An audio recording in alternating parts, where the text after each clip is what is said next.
இதுதான் பாண்டிச்சேரி புதுக்குப்பம் பீச்.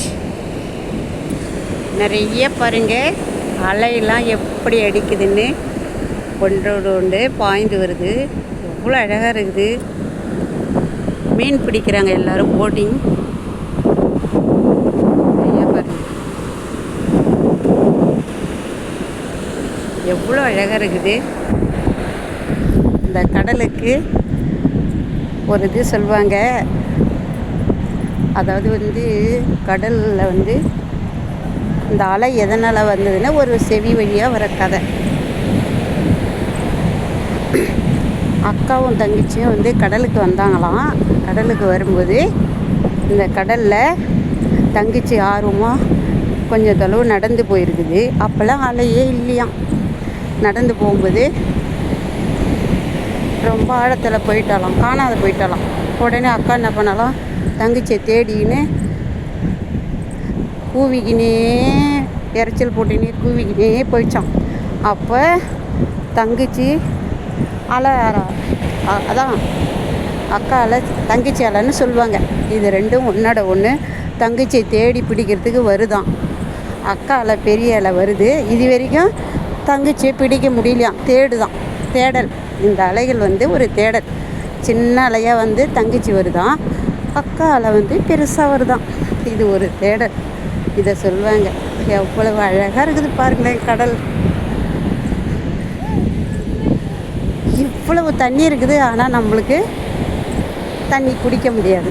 எவ்வளோ அழகாக இருக்குது பீச். காற்று நல்லா வீசுது, சூப்பராக இருக்குது.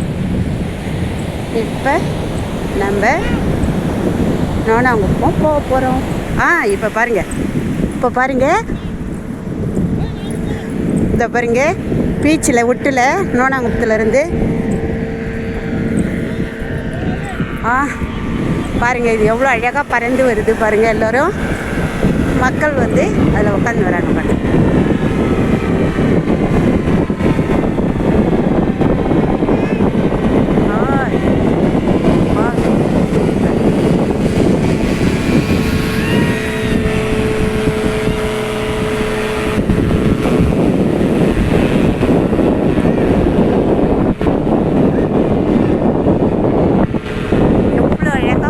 பறக்குது சூப்பராக.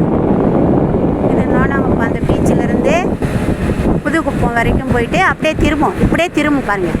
உடனே பாருங்கள், திரும்புது பாருங்கள், எவ்வளோ அழகாக இருக்குது பாருங்கள். Super super. தெரியுதா?